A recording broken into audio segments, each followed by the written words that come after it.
Hello, everybody. Hi, hello, and how you doing? My name is Brian Trippett. I am the Front Porch Conservative. Welcome to the Hump Day session of Chattin on the Porch. We are on Rumble, we are on Twitter, and we are on that quaint little alternative social media platform known as YouTube. So if you haven't done it yet, and I know you're going to, send out your tweets, your getters, your gabs, your truth socials, your Facebook posts, wherever you are out there in social media world, and tell everybody, get on in here.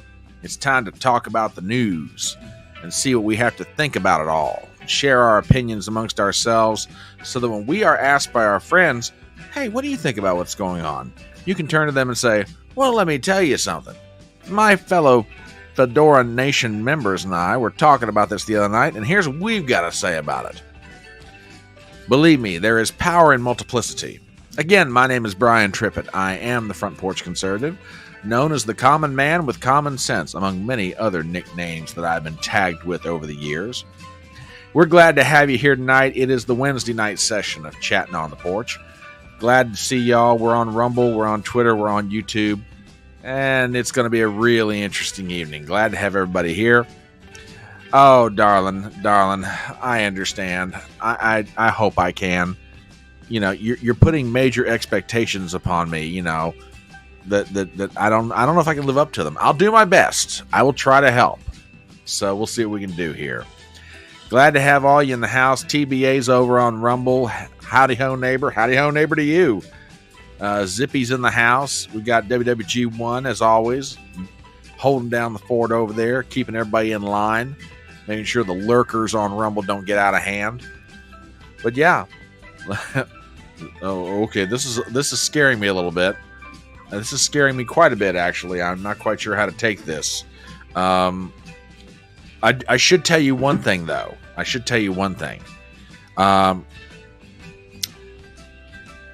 can be had, but I'm not cheap. So take that for what it's worth. Anyway, we're glad you guys are here with us tonight. We've got some... hell... Well, you're using the N-word. What? Hey, wait a minute. What? Oh, neighbors. Oh, I'm so sorry. Oh, gosh.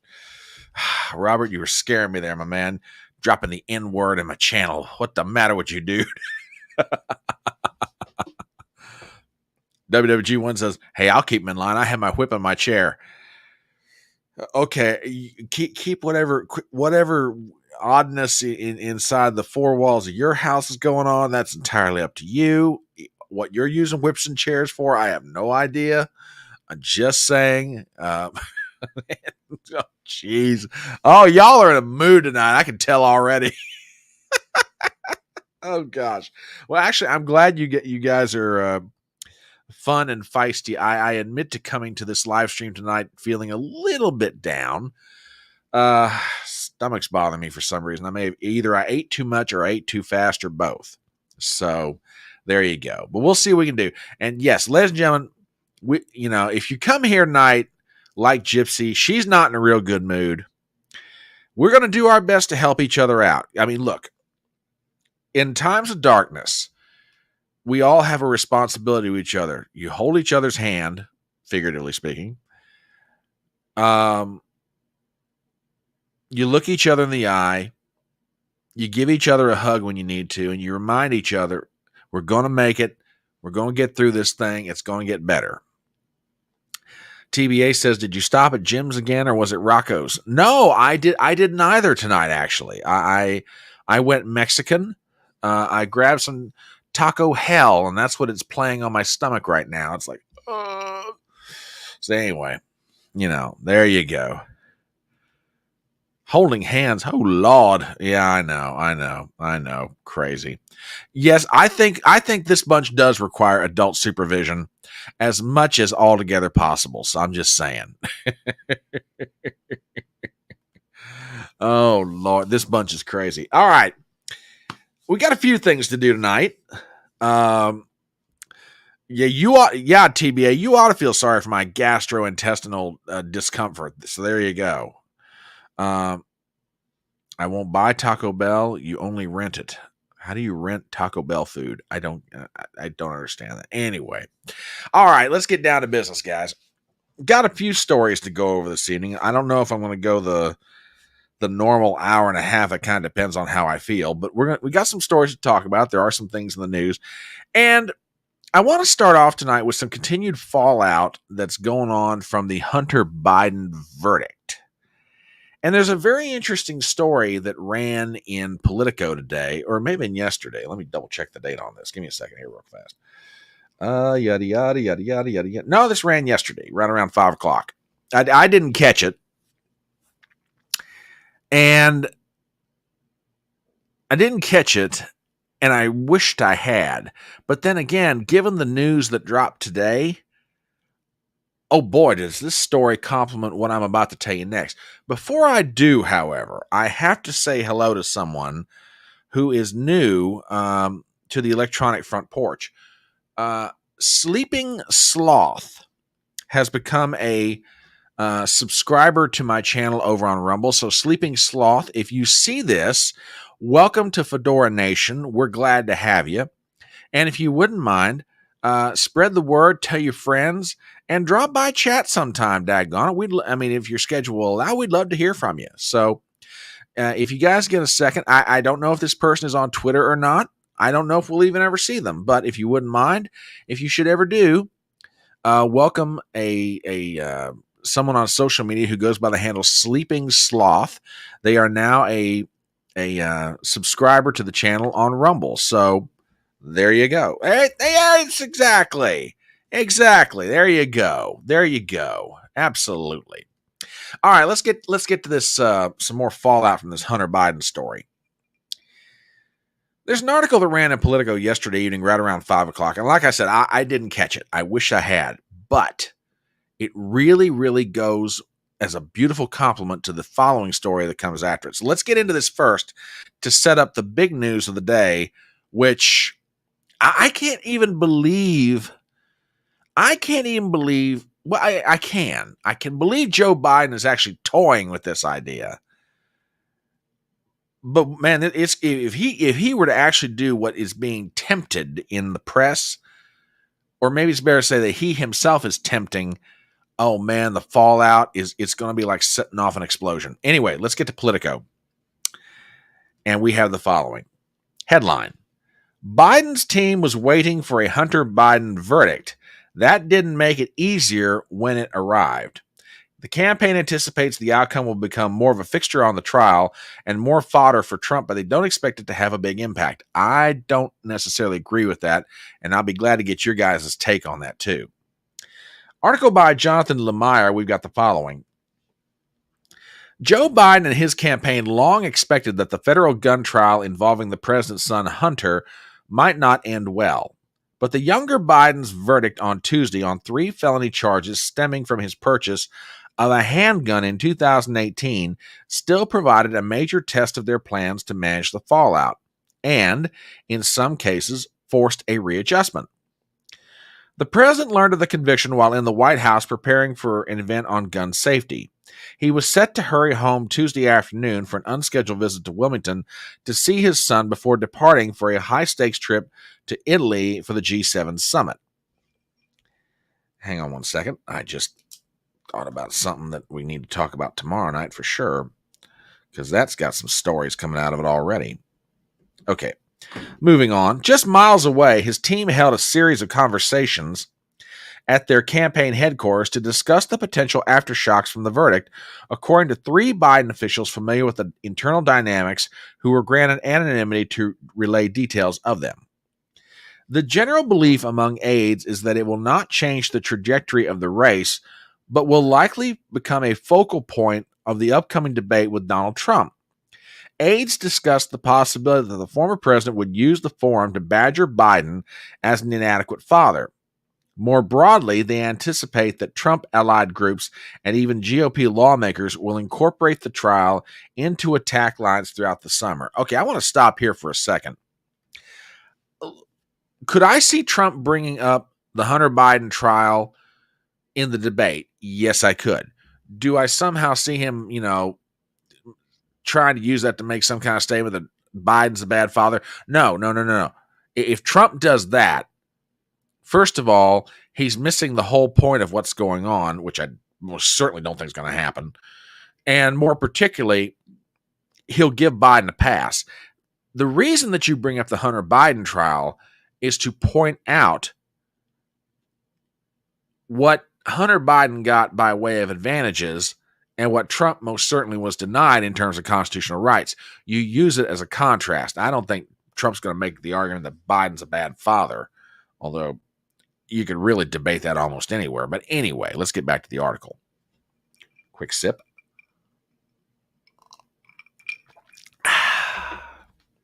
The pause that refreshes. Anywho, back to this article from Politico. The White House insisted there would be no changes in how the president approaches the upcoming summit, with Biden heading to Italy on Wednesday. Aides also conceded that there would be a great emotional toll placed on the president during that trip. Now, check this out. Biden had been consumed with the trial for weeks and asked family members for updates when he was on a trip to France for the annual D-Day commemorations, according to two of those people not authorized to speak publicly about private conversations. The president has expressed guilt over the spotlight his career has placed on his son, going so far, now listen to this, going so far as to say he believes it contributed to Hunter's legal troubles. Quote, "If I weren't running for re-election, they would have gotten the plea deal," Biden told a confidant earlier this month, according to a person familiar with the conversation. Okay, no, this has got to be addressed. No, we're stopping here for a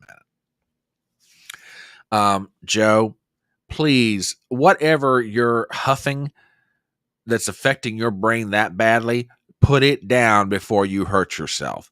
The reason that your boy didn't get the plea deal is because Judge Mary Ellen Niorca had the good sense to look that thing over before it went into effect and said, wait a minute. This is way too good here. Is everybody agreed on this thing? And she said, nah, I don't think we're going to take this deal. You guys go back and figure out what you're going to do. Your being in politics or you running for re-election had nothing to do with the fact that your son didn't get that plea deal. It had to do with the fact that David Weiss and people at the Justice Department tried to put together a sweetheart deal that the judge caught just in the nick of time and forced them to actually go back and redo the whole thing. So cut the crap, Joe. No one's buying that. Anyway, back to the article. Hunter was offered a plea deal that would have spared him prison time before it fell apart last July, just minutes before it was set to become official. Now the younger Biden could face up to 25 years in prison. His sentencing date will likely come in the fall. President Biden, who was set to be joined by his family at his Wilmington home Tuesday night, planned to check on his son every day during the trip, which comes in the wake of the consequential European elections and includes an appearance with Ukrainian President Volodymyr Zelensky. Beyond that, there were not expected to be any changes in his plans, nor were there alterations on Tuesday. The president and his team did not change his remarks on Tuesday on gun violence. During that address, he made no mention of his son. Well, that whole thing about there being no change to plan, I'm not so sure that that is going to be the case much longer, because something broke today on Air Force One that I'm not so sure if Karine Jean-Pierre, the press secretary, let something slip on accident, if she let it slip deliberately as a trial balloon, or if they're just that arrogant and tone deaf that they don't realize what could happen if Joe Biden does what is supposedly not being denied. I take you to the pages of the Associated Press. You've got to hear this, because this, oh no, wait a minute, what, you've got to be kidding me. Is this for real? Tag me in a tweet. I believe you. I believe you, but I want to see this. I believe you, but I want to see it. Holy cow. And yes, TBA, thank you very much. Everybody hit the like button. Let's get that out of the way early. If you're watching this on Rumble or on YouTube, hit that daggone thumbs up button. I do appreciate it. Oh, TBA, you are so ahead of the curve. Check this out, ladies and gentlemen. Headline from the Associated Press: the White House isn't ruling out a potential commutation for Hunter Biden after his conviction. Let me read that again. I can believe it, but I can't believe it either. The White House isn't ruling out a potential commutation for Hunter Biden after his conviction. Let's get into the story. This is just unbelievable. Believably unbelievable. That's the sad part about it. Article by Colleen Long aboard Air Force One. The White House is not ruling out a potential commutation for Hunter Biden, the president's son, who was convicted on 3 federal gun crimes and is set to be sentenced by a judge in the coming months. Okay, now, I want you to hear the audio of this. You don't necessarily hear the question, but you hear Karine Jean-Pierre's answer. Okay? Check this out. Listen to this. You're not ruling out that you would commute the sentence. What I'm saying is that... Okay, so the reporter asks him, is the president considering commutation of Hunter's sentence? Here's her answer. I have not spoken to the president about this, and what I'm saying is he was asked about a pardon. He was asked about the trial specifically, and he answered it very clearly, very forthright. As we know, the sentencing hasn't even been scheduled yet. I don't have anything beyond what the president said. He's been very clear about this. Okay, notice what she said. He was asked about the trial. He answered this forthrightly. The sentencing hasn't even taken place yet. Notice what she's not doing. She's not denying the possibility of a commutation. Now, I'm willing to give for the possibility that Karine Jean-Claude Pierre, as I lovingly call her, that Karine Jean-Claude Pierre got caught flat-footed. I have a very hard time believing that, because you know the reporters are going to be asking about the trial. You know they're going to be asking about the conviction. Okay? So you can't tell me that she wasn't thinking, okay, I need to be on my toes. They're going to ask me about this. Reporter asks a very straightforward question. Is the president considering commuting Hunter's sentence? And again, I will go back and play this. You guys listen to this and you tell me what you think. Let's start this over from the beginning. You're not ruling out that you would commute the sentence. What I'm saying is that the president... I have not spoken to the president about this, and what I'm saying is he was asked about a pardon. He was asked about the trial specifically. Okay, he was asked about a pardon. He was asked about the trial specifically. And he answered it very clearly, very forthright. As we know, the sentencing hasn't even been scheduled yet. I don't have anything beyond what the president said. He's been very clear about this. Okay, now let's go back to that AP article, because there's some more information in here. All right. So we've got the quote. Now, if you're wondering what is the difference between a pardon and a commutation, fortunately, the good folks of the AP were gracious enough to give us an answer. A pardon is an expression of forgiveness of a criminal offense that restores some rights, such as voting, that a person loses upon conviction. Meanwhile, a commutation reduces a sentence but leaves the conviction intact. The position from the White House is a shift away from what it was said in September when Jean-Pierre was asked whether the president would, and she was asked it now, look at this, whether the president would pardon or commute his son if he's convicted. The press secretary responded at that time that, quote, I've answered this question before. It was asked of me not too long ago, a couple weeks ago, and I was very clear, and I said no. All right, let's talk about this for a minute. And I want your guys' take on this. I really do. And if you think I'm full of beans, not necessarily Mexican, given what I ate tonight, but you get my point.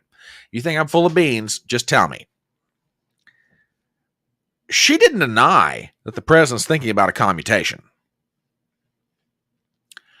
And I could almost hear the justification coming out of Joe Biden's mouth. Because I will bet you anything, this is how he frames it. Look, if he goes to jail, it could send him spiraling. He's on the road to recovery. He's come out the other side. He's clean. If he gets a sentence for this,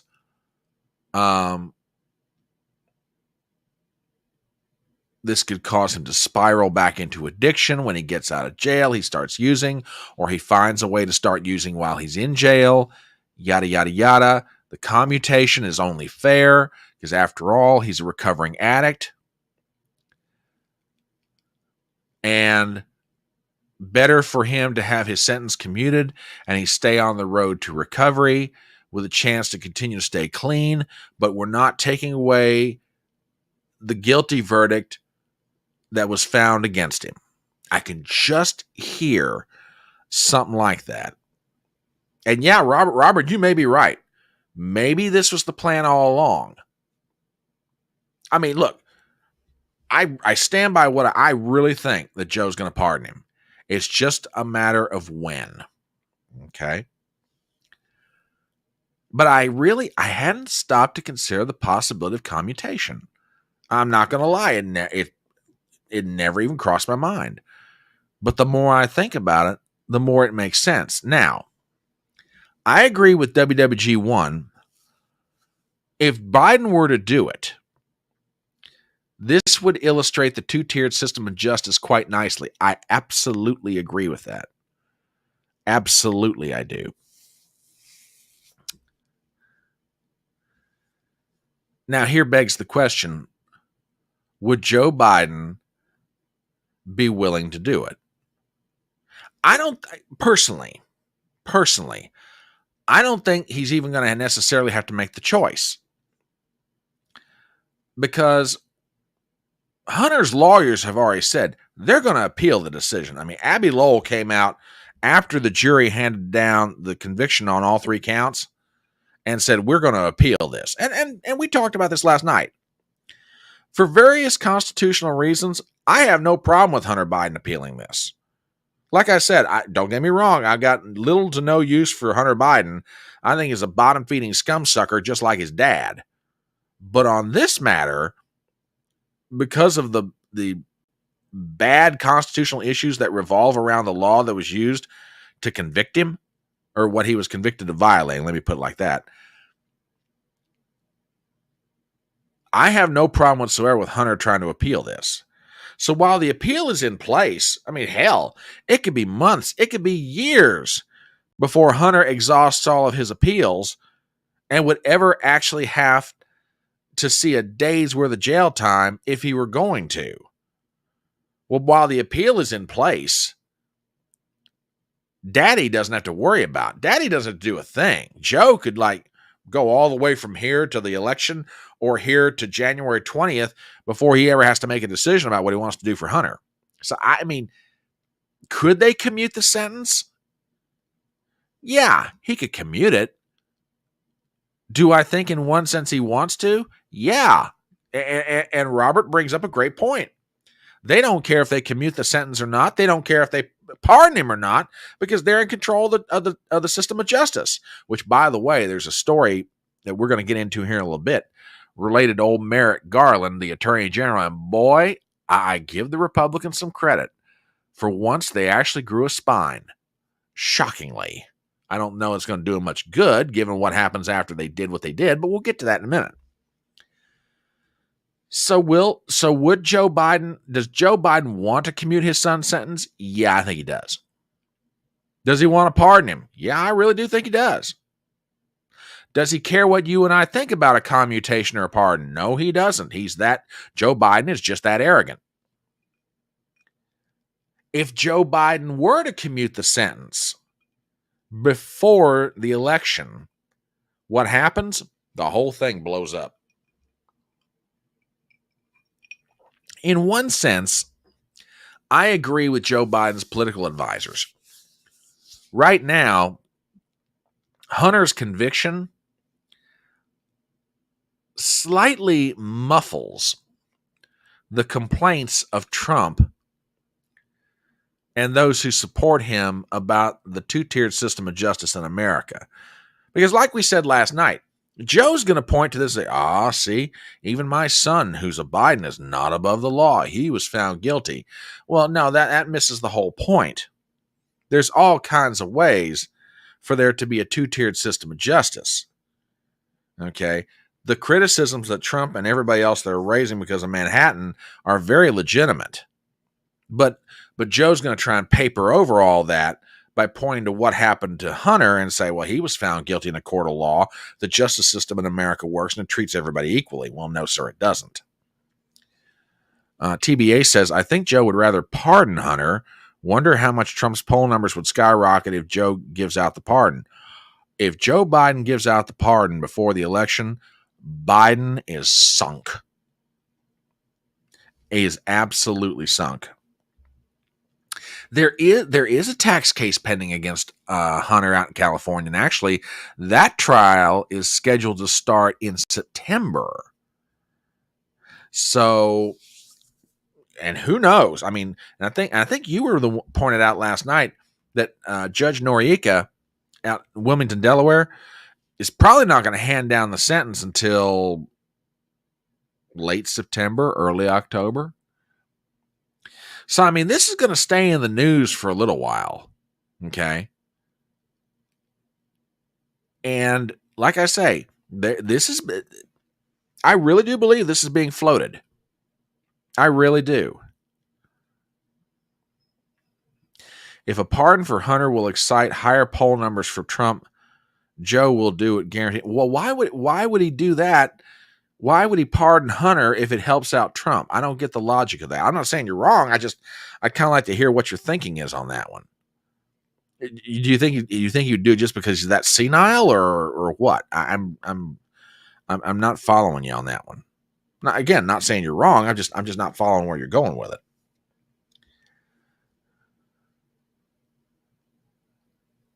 Oh, now here's a possibility. Here's a possibility I hadn't thought of either. Maybe, okay, that's possible too. That's possible. All right. Okay. That's assuming they get the trial done before the election. Well, no. If Joe's going to pardon him and wait till January 20th to do it, he could let the trial go into November and then they hand down sentence and everything else. Okay. All right. It's possible. Zippy asks, when will Joe be excommunicated? That's a question for the Catholic Church. I got no idea on that one, brother. No idea. Anyway, so which by the way, now keep in mind, all this is happening on Air Force One while Biden is going over to Italy to meet with the G7. Now, give me 1 second here, because Gypsy sent me something. Okay. All right. Yeah. Give me 1 second here, guys. Let me see here.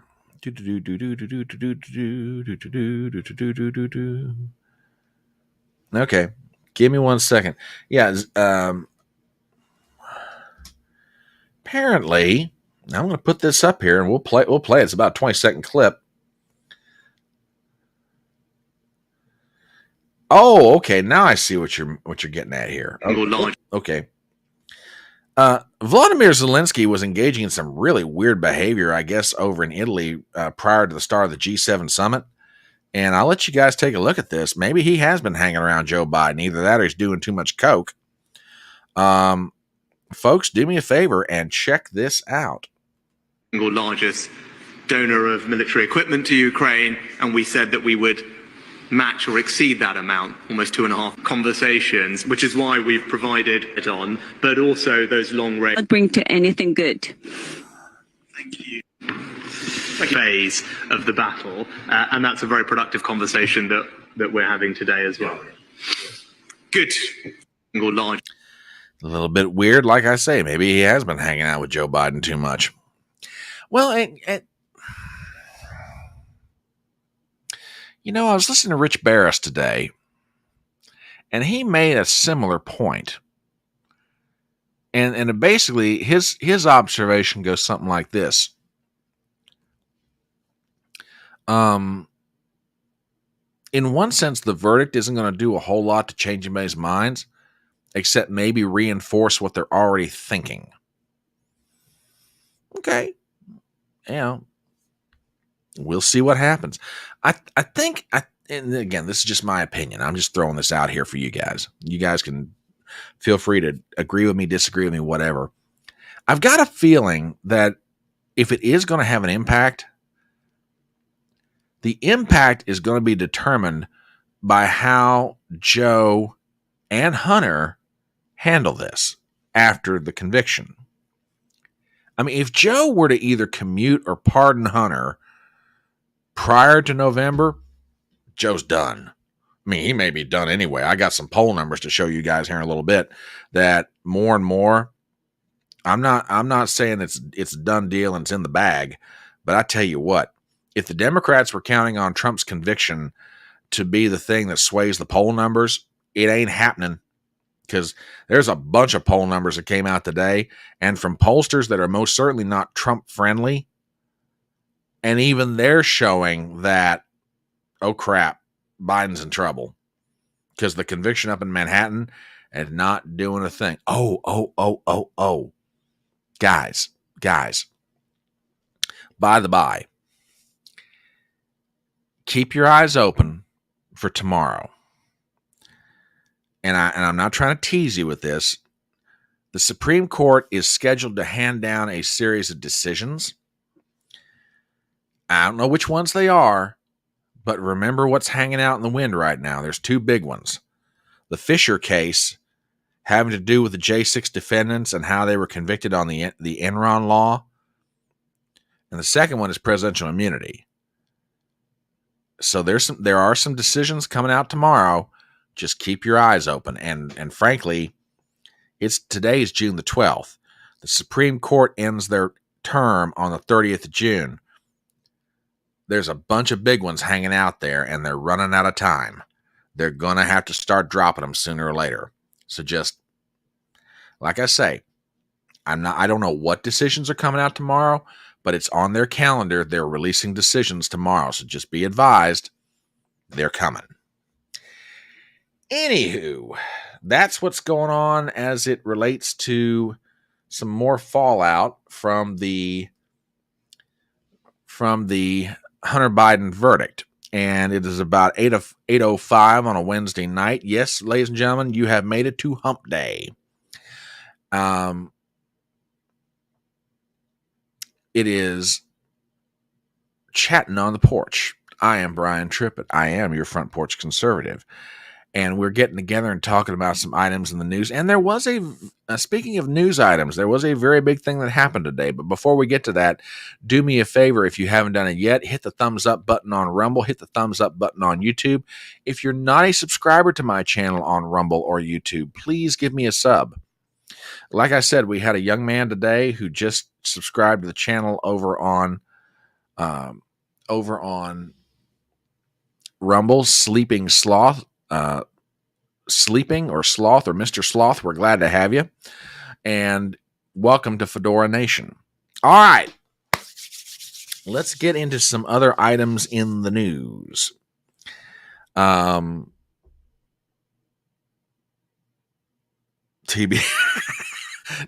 says, looks around for someone enjoying Hump Day, seeing no one, returns attentions to Brian's show.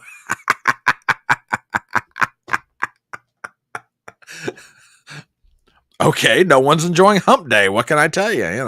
There you go. Anyway, yeah, Sleeping Sloth, come on in and join the rest of us. One chat on Rumble. That's all we ask. Just give us one comment. Because I tell you what, I love Rumble, and I love my Rumblers over there, the members of Fedora Nation who hang out on Rumble. But daggone y'all are the biggest bunch of lurkers I have ever seen. I promise, I don't bite. Really. Drop some comments in chat. Don't get me wrong. I love TBA and I love WWG1. I love Zippy and Gypsy when she's over there. But daggone, I know y'all are watching this live stream. I swear to you, we don't bite. You just drop some comments. Daggone you. Stop your lurking. Be participants. Anyway. Oh, that's true too. That's always true, man. That's always true. I think I had maybe about a week or so ago, I had my very first bot in Rumble chat. That shocked me. I was like, what? I mean, normally I have to deal with that crap over on YouTube, but I had this in Rumble. I was like, what the heck is this nonsense? So finally, I think I gave him the boot. So there you go. Anyway. All right. There was a piece of news, and I need to kind of set this up, or maybe it's a better way to say refresh memories for people who this is not immediately coming to their mind. As you all remember, Special Counsel Robert Hur was appointed by Merrick Garland to investigate the Biden document scandal. You know, that Biden document scandal where he had, documents spread out all over Washington, D.C. He had one of them in an office that belonged to the University of Pennsylvania. He had another bunch of stuff in his garage, in boxes, out behind the Corvette. Stuff related to when he was a senator, stuff related to when he was a vice president, stuff related currently, etc., and so on. Spread all over. Matter of fact, there was another office in Chinatown, now that the Chinatown portion of D.C. that I'm thinking about it, right? Spread all over the place. So Robert Hur, the special counsel, does a very exhaustive investigation. And one of the things that he does is he does a sit-down interview with Joe Biden over the course of 2 days. So he and agents assigned to the case from the Justice Department do interviews with Biden. These interviews are recorded. Okay. Now, to give you some context of when these interviews took place, around October the 8th, October the 9th of last year, just after the crisis broke out in Gaza with the attack on Israel. Okay. So they do the interviews, which become part of a, I think, 300-page report that Robert Hur issues back during the spring. And the upshot of Hur's investigation is, yes, Joe Biden broke the law. However, I really can't see pursuing a conviction of this guy because if we took this, and I'm loosely quoting him here, I'm not too far off of this, of the actual quote, but the loose quote is, we would prosecute this guy, but if we took it into a courtroom, the jury probably wouldn't convict him because they would view him as, quote, a well-intentioned old man with memory issues. End of quote. Well, when that comment, as part of the 300-page report that Hur wrote, when that comment dropped, all hell broke loose in Washington, D.C. And you can understand why. You can absolutely understand why, because you've got two situations, neither one of them are really good. Okay? Either you've got a president that is so addled in his brains, he doesn't know what he's doing, or you got a man who knows exactly what he was doing and presents himself in such a way you wouldn't think that you could get a conviction here. Well, that sort of gets us to where we are now. As part of their oversight responsibilities, the Republicans in Congress, aside from their penchant for issuing a strongly worded letter, sent requests and more particularly a subpoena to Attorney General Merrick Garland for the tapes of the conversation. They didn't, I mean, the Republicans got their hands on the transcripts. Fine. They wanted the audio tapes. They wanted to hear it for themselves. Okay? Because like I said, you got a situation where either we're going to invoke the 25th Amendment or this guy needs to be indicted. One of the two. The tapes settle the issue once and for all. Merrick Garland wouldn't turn over the tapes because he kept saying, well, the president's invoked executive privilege. I can't turn these over. Well, wait a minute. You've already given us the transcripts. Why can't we have the tapes? No. You can't have them. Executive privilege. Just out of curiosity, do you guys know anybody else that said an executive privilege? And is this sounding familiar? Well, the upshot of it is today, the U.S. House of Representatives did the following from Axios.com. House votes to hold Attorney General Merrick Garland in contempt of Congress. Article by Andrew Selinder. We've got the following. The House on Wednesday voted to hold Attorney General Merrick Garland in contempt of Congress for refusing to turn over audio of President Biden's interview with Special Counsel Robert Hur. The vote is the culmination of months of digging by House Republicans to try to bring into public view as much material from the Special Counsel interview as possible. The 216-207 vote is unlikely to result in Garland facing prosecution, which we'll get to. By the way, there's a side story that goes along with that. We'll get to that here in a minute.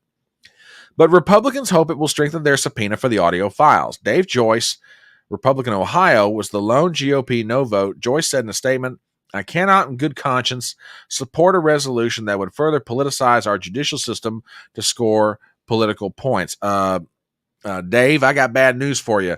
That ship has sailed. Brother, in principle, if this were 10 years ago, I could respect that opinion, but brother, we're living in a completely different era now. You may as well get on the boat. It's already sailing. Just saying. Back to the article. Garland said in a statement shortly after the vote, It is deeply disappointing that this House of Representatives has turned a serious congressional authority into a partisan weapon. Now, remember what he said. We'll get back to that here in a minute. He added that, quote, today's vote disregards the constitutional separation of powers the Justice Department need to protect its investigations and the substantial amount of information we have provided to congressional committees. Hur said in his report in February that Biden suffered repeated memory lapses in his interview, leading prosecutors to believe the president would come across to a jury as a sympathetic, well-meaning elderly man with poor memory. Okay, my memory's pretty good. I did get the quote right. Republicans quickly jumped on the revelation to try to dredge up as many details as possible, including holding a hearing with Hur. The DOJ turned over a transcript of the interview to the House investigators, but declined to provide the audio, with Biden asserting executive privilege to shield it. Now, listen to this next part. The Justice Department officials wrote in a legal memo to Garland last month, making the case against a contempt prosecution, noting that Biden exerted privilege. Now, listen to this line. This is going to blow your ever-loving mind. Quote, no U.S. attorney has pursued criminal contempt charges against an executive branch official asserting the president's claim of executive privilege. Come again? No U.S. attorney has pursued criminal contempt charges against an executive branch official asserting the president's claim of executive privilege. I'd love to know who at the Justice Department wrote that wonderful little line, because I can think of at least two people in Washington, D.C. right now who would love to dispute that finding. Their names are Peter Navarro and Steve Bannon. The whole reason that Steve Bannon's about to go to jail on July the 1st of this year for 4 months is because the J6 committee subpoenaed him to testify before their body, and Bannon said, I have executive privilege. My conversations with President Trump are protected. You can't subpoena me to testify. On top of that, your committee is not formed correctly by the rules of the House of Representatives. Peter Navarro was jailed on the grounds that he tried to invoke executive privilege, saying my conversations with the President Trump are protected under privilege. You guys can't subpoena me, and I'm not going to turn over stuff. Well, Navarro's in jail, and Bannon's about ready to go there. Maybe they'll get lucky. There'll be neighbors in cells beside each other. Who knows? This is the most bizarro world time I think I can ever remember in the history of the United States government. I mean, you've often heard me use the expression, and I know you guys have heard it, separate from me, confession through projection. I mean, this is insane. No U.S. attorney has pursued criminal contempt charges against an executive branch official asserting the president's claim of privilege. Holy cow. Unbelievable.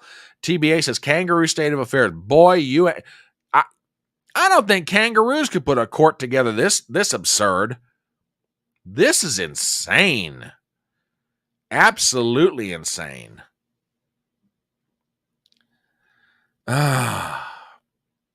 Just nuts. Absolutely nuts. But we've got some reaction to the vote, and I'll show you a couple of clips. Let me get them pulled up here real quick.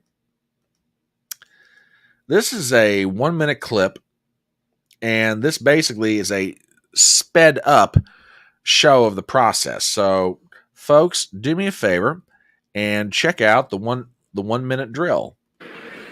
Pursuant to Clause 1C of Rule 19, further consideration of House Resolution 1292 will now resume. The clerk will report the title. House Resolution 1292, resolution recommending that the House of Representatives find United States Attorney General Merrick B. Garland in contempt of Congress for refusal to comply with a subpoena duly issued by the Committee on the Judiciary. And voting now on a resolution to hold Attorney General Merrick Garland in contempt of Congress for defying a subpoena to provide audio files of President Biden's interview with Special Counsel Robert Hur. If approved, the resolution would be referred to the Justice Department for prosecution of the Attorney General.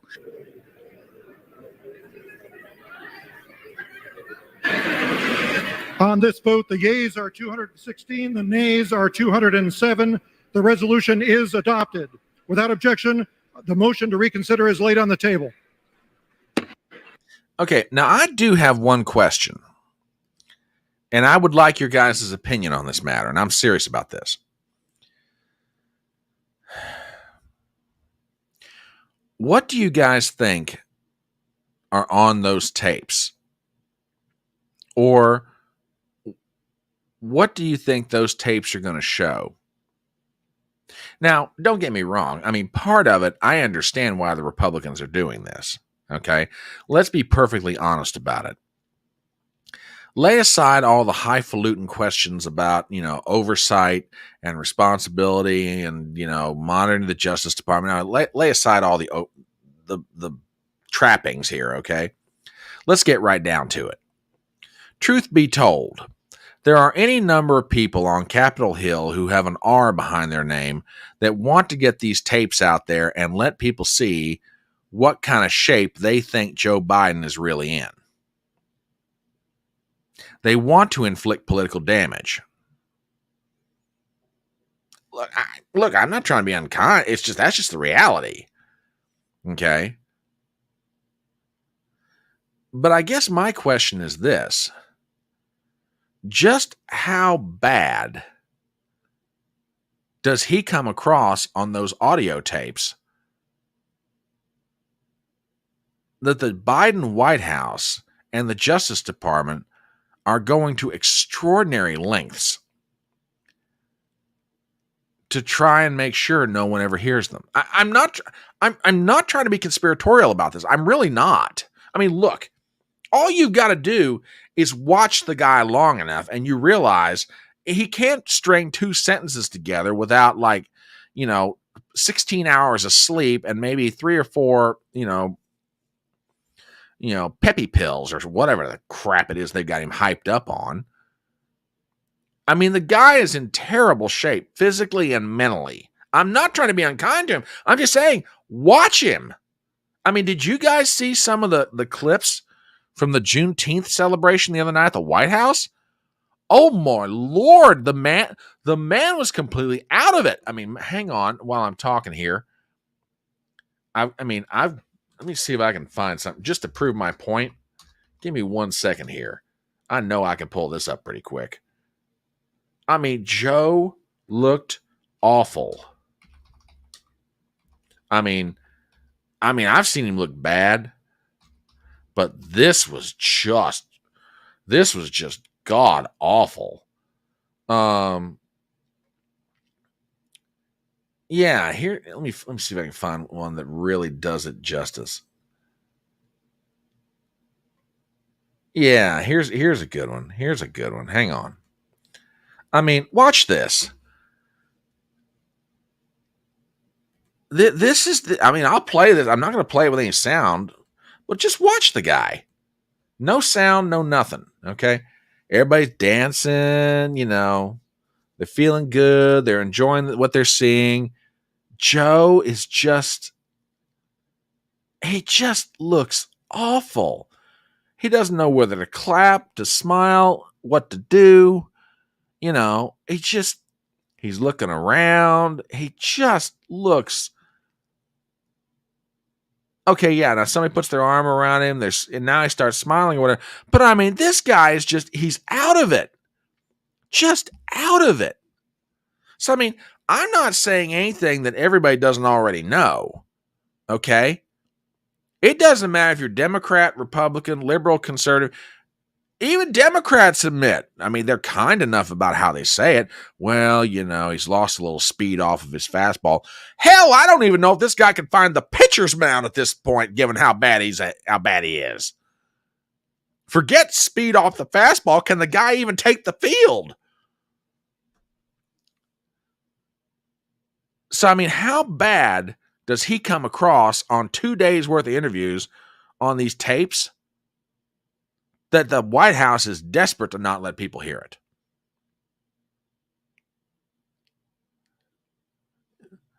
Yeah, that's true. There is true diversity. I'll put that back up there because that's a good point.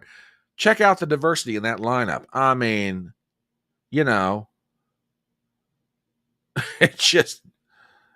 I mean, even Kamala Harris's husband's got more rhythm than Joe Biden does. He may be a white guy, but he knows how to dance. Joe can't even do that much. Good Lord. I mean, it's awful. And then you have the Justice Department claiming, well, we're not too worried about it because no U.S. attorney is going to go after an executive branch official who claims executive privilege. Really? Oh my God. Unbelievable. TBA says, and everything you just said, Brian, is why Garland won't turn loose of those tapes. Brother, you're probably right. You are probably right.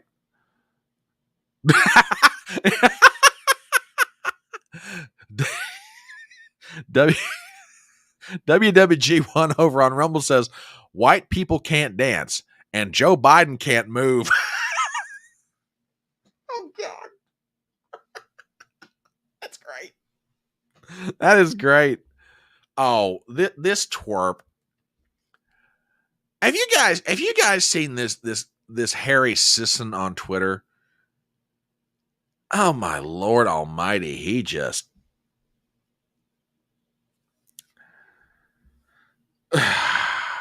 oh, wait a minute. I forgot. TBA does bring up a valid point. Joe Biden ain't white. Yeah, Harry Sisson is he's a twerp. He's a twerp. Well, I probably should do what you're doing, Robert, but then again, you got to kind of know what people are up to or what they're thinking. And this kid loves to pop off at the mouth. There's an old expression, diarrhea of the mouth, and boy, this kid's got it. He's got a serious case of it. But yeah, I mean, how bad does Joe Biden come across on these tapes that Merrick Garland won't turn him over? And I think in part, there's another reason why the Republicans want to get their hands on them. It came out not too... I think it's maybe about 2 or 3 weeks ago, I think, that the transcripts, how do I want to say this? They weren't doctored, but they were cleaned up, so to speak, to make the more unintelligible parts of Joe's comments a little more understandable. I don't think I'm misstating that too far off the mark, and I'm not trying to dramatize it either. But yeah, and that made the Republicans, it's like, okay, look, if you're telling us you've altered the transcripts, we want to hear it. We want to hear it for ourselves. Because the dilemma that the White House faces, okay, we turn over the tapes, everyone realizes that his brains have turned into succotash once and for all, we're invoking the 25th Amendment, or he's not nearly as bad off as is being made out to be. Why is this not being referred to the Justice Department for criminal prosecution? It's one of the two. The tapes would settle the matter once and for all. But it's gotten so bad, the Republicans have issued a contempt citation. Now, as far as reaction to what happened, this is a statement from Speaker Mike Johnson. Today, the House took a significant step in maintaining the integrity of our oversight processes and responsibilities by holding Attorney General Merrick Garland in contempt of Congress. This decision was not made lightly, but is essential to ensure transparency and accountability within the special counsel's office. It is up to Congress, not the executive branch, to determine what materials it needs to conduct its own investigations, and there are consequences for refusing to comply with lawful congressional subpoenas. Congress has a responsibility to conduct oversight of the special counsel's work, and specifically special counsel Hurst's determination not to prosecute President Biden for the clear violation of the law. The committees need the audio tapes to verify the accuracy of the written transcripts, given this White House has been known to heavily edit the president's statements. This is a simple matter. We have the transcript. We need the audio. Good point. No, I have not seen this guy. All right, I'll be checking him out. See what he's got to say for himself. Oh, wait a minute. I think I have heard of this guy. I think I've heard of Viva Fry mentioning him. The way that he edited something Trump said at one of the rallies. I have to go back and look at that. But yeah, thanks for pointing that out. Now that I stopped to think about it, I think I have heard of this cat. Viva was giving him down the road one time. So this is from Mike. That was from Mike Johnson, and everybody's favorite bomb thrower, Marjorie Taylor Greene, has weighed in on this thing, and she's got a comment here that runs about a couple of minutes. We may not play the whole thing. We'll play part of it. MTG has weighed in. Let's see what the bomb thrower has to say.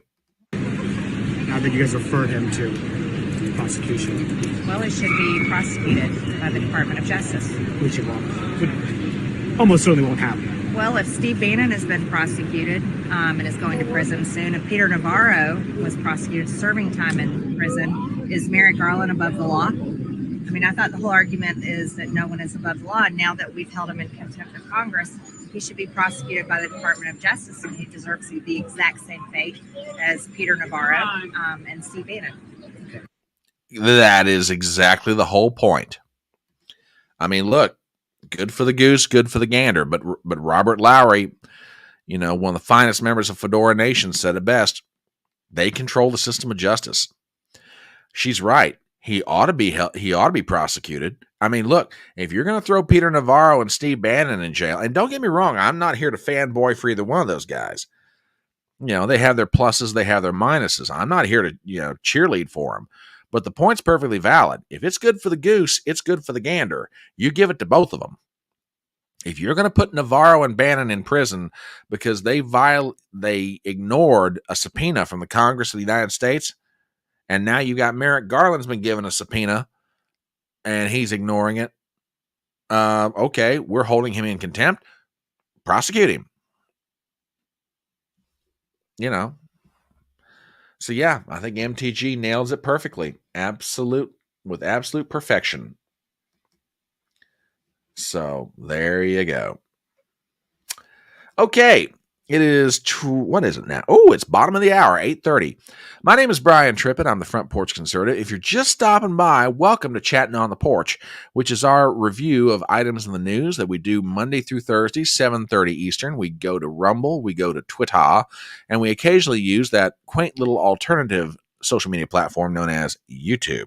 And the reason that we refer to it as quaint is they seem to hold on to the notion that they get to decide what kind of content that you get to see, to the point that they have shut down a couple of my live streams before, proving just how gay they really are.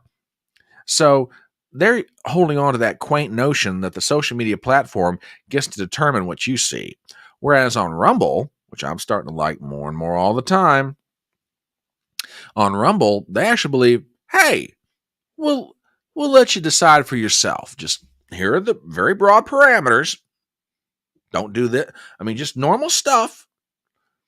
But past that, you can pretty much put up whatever you want. You can pretty much say whatever you want. And if you've ever listened to Gino Biscotti on Rumble, anyway, give a thumbs up. Give a subscribe on Rumble and YouTube. I genuinely appreciate it. Okay, let's shift to gears here. Polling numbers. There's a bunch of polls came out today, and I think it's all worthy of our conversation. And probably the one that is the most shocking comes out of Pennsylvania. I don't know if you guys have seen this or not, but Marist, who, by the way, doesn't exactly have a great reputation as a polling firm, just ran a poll in Pennsylvania. In the 5-way race between Trump, Biden, Kennedy, West, and Stein, Trump's got a 2-point lead. Now, this is pretty significant, and I think ought to be commented on with some caveats.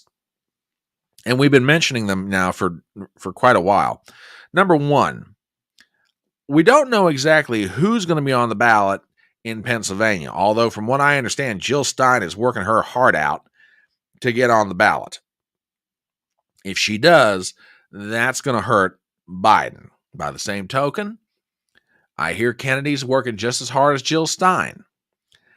So who winds up being on which state ballot is going to determine, more than likely, who's got the upper hand, because each of the second-tier candidates, let's put it this way, each of these second-tier candidates are going to hurt Biden or Trump depending on who it is and which state you're talking about. But if all 5 of the current candidates were on the ballot in Pennsylvania, according to Marist, Trump's got a 2-point lead. That's pretty significant considering that he almost never led any poll in Pennsylvania all throughout 2020. We've also got some other polls that are out there. I'll put these up here or enlarge them a little bit, make it easier for you guys to read. Out of Arizona, Tony Fabrizio has done a poll with his partner, Anzalone. Head-to-head, Biden against Trump. Trump's got a 6-point lead. If you take the other candidates into account, that extends out to 8 points. Here is from Daily Cause. Again, not exactly a friendly Trump sort of organization. Civics did a poll for them. They're head-to-head. Biden and Trump are tied nationwide. YouGov Economist, Trump with a 2-point lead nationwide, again in the 5-way. Out of Florida Atlantic University, Trump with a 6-point lead. Got some Senate results here as well. Rick Scott against his opponent, Mercuressel Powell, 2-point lead, although I think that lead's probably bigger than that. Pennsylvania, Casey's still leading McCormick. I'm not surprised by that. Here's the one that's really kind of disappointing. And again, this may change. Ruben Gallego against Kari Lake in Arizona. Gallego's up by 3, according to Fabrizio. And, full disclosure, Tony Fabrizio has done polling for Trump in the past. I'm not sure if it was 16 or if it was 20, but he's done work. He's done work for Trump's campaign before. So there's the latest updates as far as polling. Now, it's like I said, if the Democrats were counting on that trial result up in Manhattan to shake up the race, at bare minimum, it hasn't touched a thing. Worst case scenario, Trump is getting stronger. Okay. Oh, and by the way, speaking of Trump, and we'll probably talk about this more this weekend when we get together for Front Porch Brunch on Saturday morning at 10:30 a.m. Did you like how I slipped that little commercial in there? You know, I'm getting some broadcast chops here. Anyway, yeah, Front Porch Brunch is 10:30 a.m. Saturday morning. We'll probably talk about it. Donald Trump's going to be in Detroit this weekend for a event that Turning Point USA is putting on. But I also understand he's meeting Ben Carson there. Now, Ben Carson's originally from Detroit.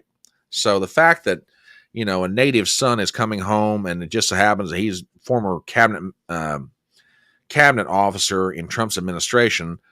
Yeah, but some people are saying, Carson, his name's getting up there for the Veep. Maybe they're talking, maybe they're, who knows. So keep an eye on that. We'll be talking about that for sure this weekend. But also, I have heard, and again, I don't know if this is, well, hang on, I'll find out real fast if I can. I have also heard that aside from appearing at Charlie Kirk's event in downtown Detroit, in Detroit, that Trump is also doing a speech. No, they haven't got anything up on the website yet. No, wait a minute.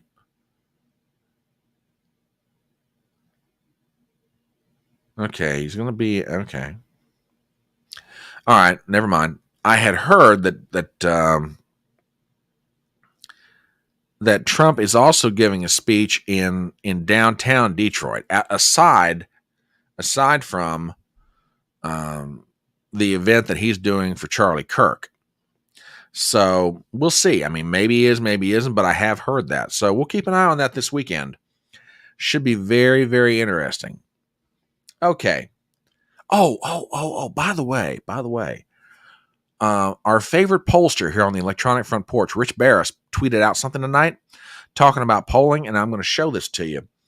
Everybody's been wondering, you know, we've been talking about the shift that's been going on nationwide in the polls ever since 2020 and how it was going to affect certain states. Well, for those of you in New England, you might be very interested in this one. Check this out. Barris has been waiting for one particular company to do a poll in the state of Maine. Well, he's finally got his wish. And look at what Barris says about this. It's official. DRI, and I'm not sure what the letters stand for, but that's the name of the company. DRI is the gold standard in polling in the state of Maine. The Pine Tree State is officially a toss-up. And basically, what they do in Maine is ranked choice voting, which I just hate. It's multiple rounds of voting until you get down to the final two candidates. And then, you know, whoever wins after all the rounds are done. Well, I'm going to put this graph up here and let you guys take a look at it. Right now, according to, here it is, Digital Research Incorporated, that's the name of the company. Digital Research Incorporated, and Barris swears they are the gold standard in the state of Maine. But look at this. Biden 51, Trump 49. Now, just for some context, let me find it real fast. It'll only take me a second, so hang on.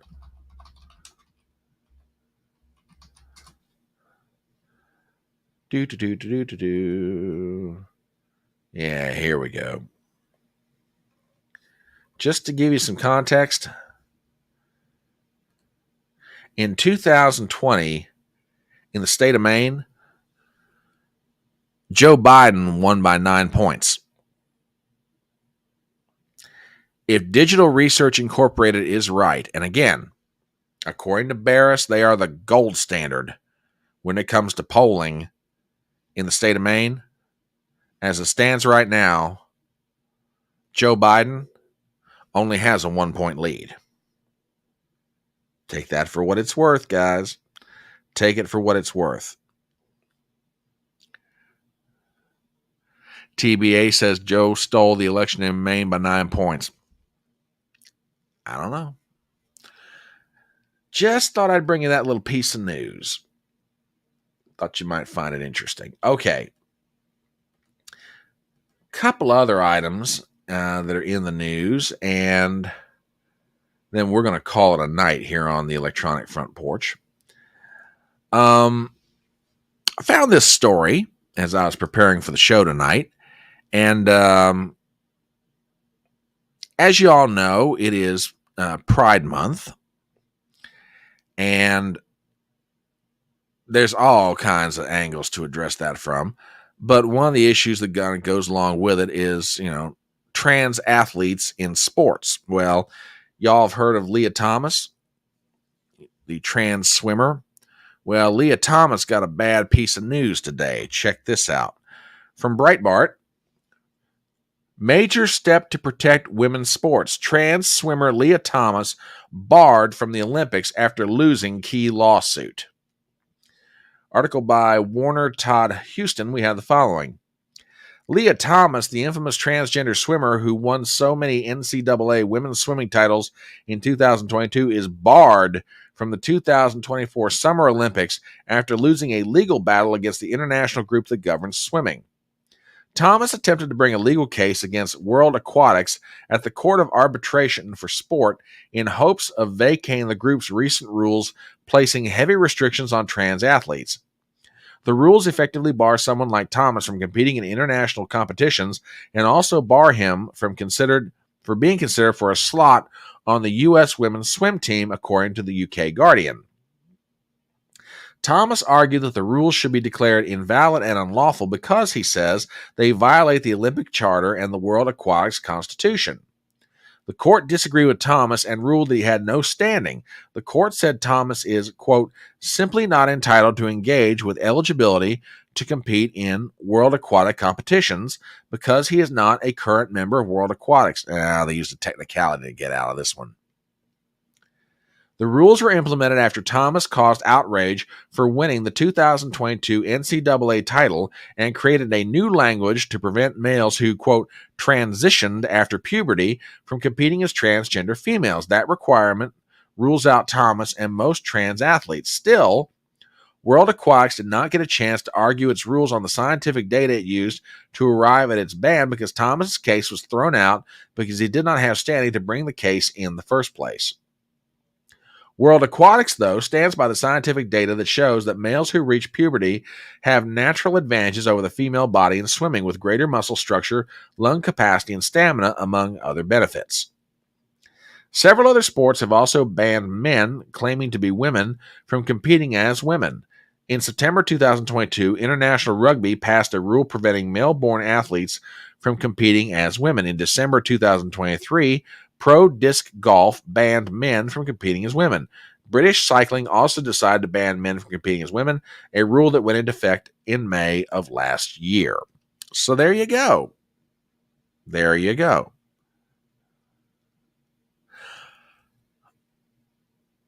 Now, first of all, good evening. The Right Honorable John McGarvey is here in the chat. Good evening, sir. I saw that story. I got to look into that one. Nathan's Hot Dog Eater. I saw that on the New York Post's website, but I really didn't dig into it, but I'll check it out. Check it out. All right. One more story, and this one I find intriguing. I can't remember if I did this as a video or if I did this as part of a discussion of a live stream. But I think it was a live stream. I forget if it was Chattin or if it was I think it was a Front Porch brunch.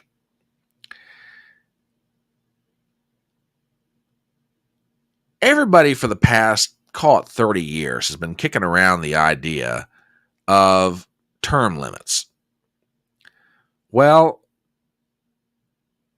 the state of North Dakota just did something very clever that I advocated for, and I think a lot of people kind of agree with it, especially when you consider the average age of members of Congress, be it the House of Representatives, the Senate, or even the presidency. Check this out. This is a really interesting story. North Dakota becomes the first state to enact age limits on federal lawmakers. Article by Olivia Rondo, we have the following. North Dakota voters have approved a measure to become the first state to set a maximum age for federal representatives, though lawmakers expect it to be challenged in court. The ballot measure will cap the age of congressional representatives and senators from the state at 80 years old and is set to go into effect immediately after passing, which it did on Tuesday. Voters favored the age limit by a wide margin, with 61% voting yes and just 39% voting no, the Associated Press reported. Going a little further into this article, the state's 3 current federal lawmakers are safe from the cutoff as their ages range from 47 to 67. While the measure easily passed, some legal experts predict it will be a test case for the revisiting of the 1995 U.S. Supreme Court ruling against congressional term limits. U.S. Term Limits Incorporated versus Thornton established that states, quote, cannot impose additional restrictions, such as term limits, on its representatives in the federal government beyond those provided in the Constitution. Okay, I can see where this might be the thing. A state legislative panel has already allocated $1 million to fight for the measure in court if the challenge arises. Senator Kevin Cramer, 63, opposes the age limit because he believes voters should have options. To limit those decisions arbitrarily just does not make sense to me, he told the outlet. Jared Hendricks, chair of the Retire Congress North Dakota, is also a Republican running for the state house, successfully led a statewide ballot initiative to put term limits on the offices of governor and the state legislature in 2022, the Dakotan reported. He told the outlet in April, "We must tackle the problem of career politicians who spend decades in office and never leave." Quote, "It should be public service, not a path to personal power and enrichment," Hendricks said. "Our leaders should be mentally and physically able to do jobs and to tune in with issues facing growing families." You know, I have got not an ounce of problem. I have not an ounce of problem with an age limit on members of Congress. Look, we put an age minimum in the Constitution. Why can't we put a cap on it? So, yeah, I got no problem with that. Matter of fact,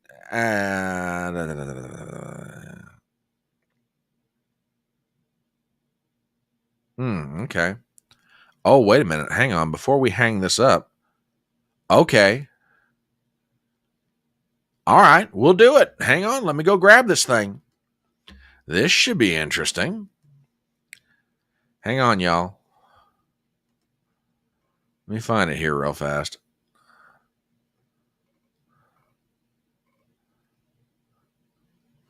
Give me 1 second here, folks. I just love it when you guys toss stuff in the mix. Okay, Gypsy just sent this over to me. And everybody's been giving Martha Alito, the wife of Supreme Court Justice Samuel Alito, a lot of grief about the flag she's flying in her yard. Well, apparently, Alfred E. Newman, our current Secretary of Transportation, has weighed in on this. So let's see what old Alfred E. Newman has to say. Here is Pete Buttigieg. I also hope that most Americans can understand the difference between a flag that symbolizes, love and acceptance and signals to people who have sometimes feared for their safety that they're going to be okay, and insurrectionist symbology. I'll just leave it at that. I also hope that most Americans can. Wow. Oh my God. Being commissioned by George Washington, 1775. Jeez. Absolutely amazing. Zippy over on Rumble with a Rumble rant says, wealth limits, though, if you have more than 4 times average wealth, you cannot work in government or be elected. Why not make government more blue collar? That's an interesting idea. That's a very interesting idea. Okay. Very interesting. I have to think about that one. I like that. That's definitely interesting. Huh. Let me chew on Zippy. Let me chew on that one for a little while. I like that idea. It's intriguing. Yeah. The state of North Dakota has passed a ballot measure which limits the age of federal representatives to 80 years old. Personally, I think that's still too old as far as I'm concerned. If I had my way about it, there'd be a constitutional amendment to limit it to 70. So, anyway, let's see where that one goes. I'm going to be very curious. All right, tell you what, guys, it is about 9:00, and we're going to go ahead and wrap it up. Fortunately, my stomach allowed me to survive the night. I want to thank you guys for being here. We'll be back tomorrow night and have a few more stories to talk about, because I mean, there's some stuff going on, especially with the G7 over in Europe. I definitely want to get into, and if the Supreme Court does what I think they're about to do, just that, if that goes off tomorrow, it's going to be like a bomb. Zippy with one more Rumble rant. Wealth equals power equals corruption. It's a mainstay of humanity. Corruption seeks wealth for profit and power. Okay. Thank you for the Rumble rant. I appreciate it. All right, folks, we're going to wrap it up. Thank you guys so much for putting up with me in my weakened condition. And I love you guys. I really do. Thank you for showing up night after night. Thank you so much for our new Rumble subscriber. Glad you're here. Thank you guys so much. You guys have a good Wednesday night. We'll get back together tomorrow night, 7:30 Eastern, for another session of Chatting on the Porch. And as we get ready to wind it up, remember the words of that great American philosopher, Tom T. Hall, when he said, "It's faster horses, younger lovers, older whiskey, and more money." I love you guys, and we'll see you Thursday night.